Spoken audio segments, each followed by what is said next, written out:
Hi, Mike McGinnis with agriculture.com, visiting today with Jim Raben, the chairman of the Illinois Corn Marketing Board and a Southeast Illinois farmer. First off, I want to say hello, Jim. Good morning. You bet. Thank you for joining us today. I want to visit about a number of topics. First off, the corn picture, as you know, has changed significantly in the past 6 months for a lot of reasons. The corn market has rallied. We're seeing huge buying from China, and that's sparking perhaps other global buyers around the world to wake up and buy some more corn. We're also seeing more soybeans go off the shelves too. But I'm interested from your farmer's perspective, what's the biggest change in your mind in the last 6 months regarding the corn industry?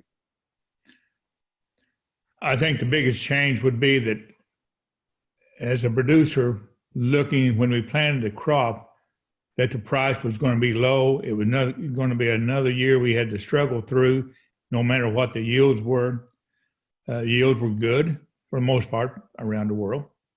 And then prices kept going up out of the ordinary. China started buying and buying and buying. They were working through the phase one that the administration had put in place.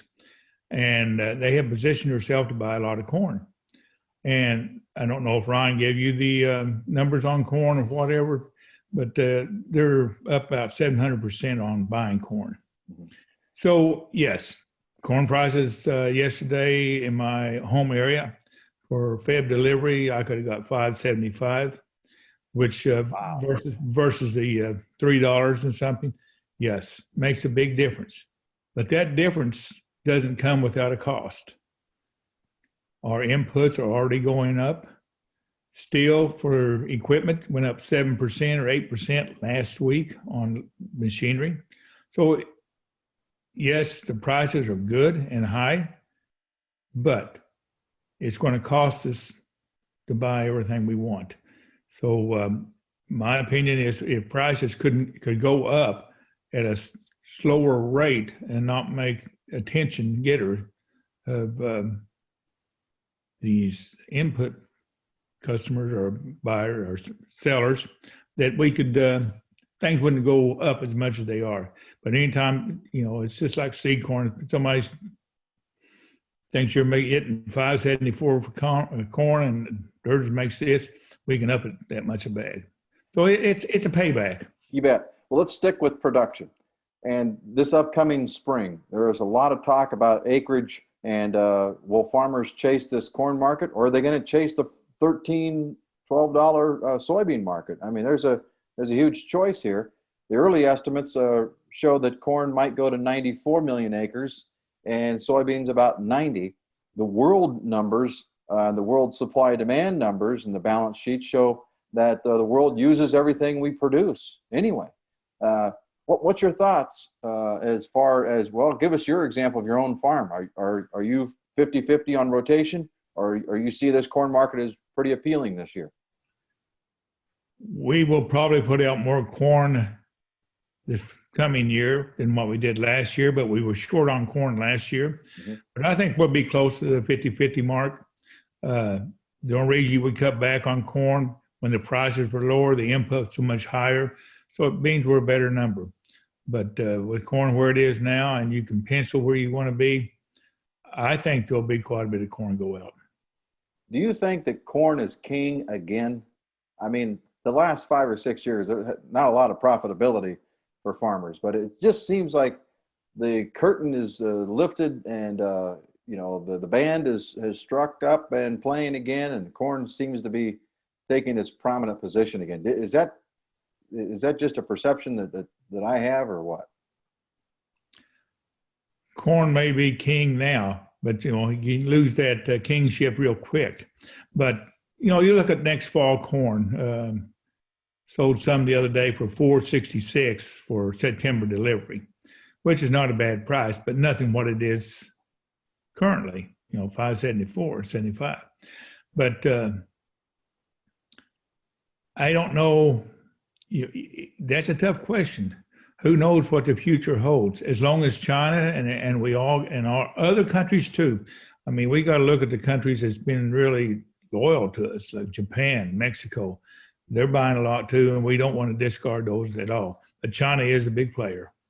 Jim Raben, he's the chairman of the Illinois Corn Marketing Board, a farmer from Southeast Illinois.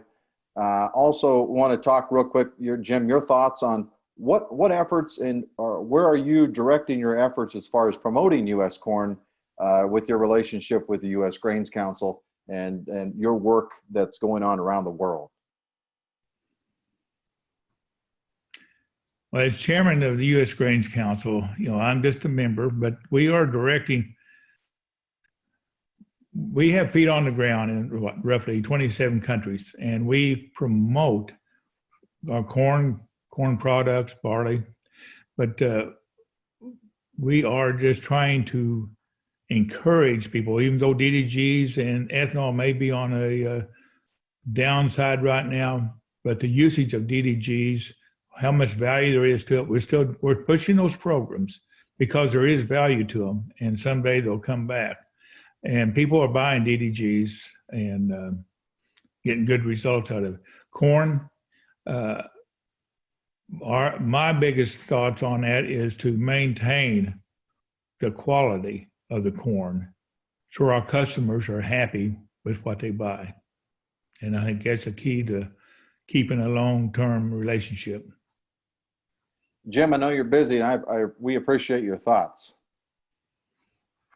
Well, my thoughts are my thoughts. They may not always be the U.S. Grain's thoughts, but no, I firmly believe that U.S. Grain, these China buys and stuff.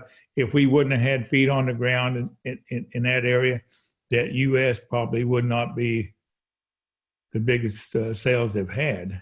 Whereas Brazil would have stepped in, somebody else. But our U.S. Grains being in the presence and having feet on the ground, and our staff there's nothing like them. They know what they're doing. They know the right people, and they're aggressive. And so they've made the U.S. Grains sort of shine. You bet. And I appreciate that. You bet. Well, it's going to be exciting. It seems like it's going to be an exciting year, and we wish you all the luck in the world, especially on your farm. So thanks for your time, Jim. Okay, thank you. Enjoyed speaking with you. Thanks again for your time. I'm Mike McGinnis for agriculture.com.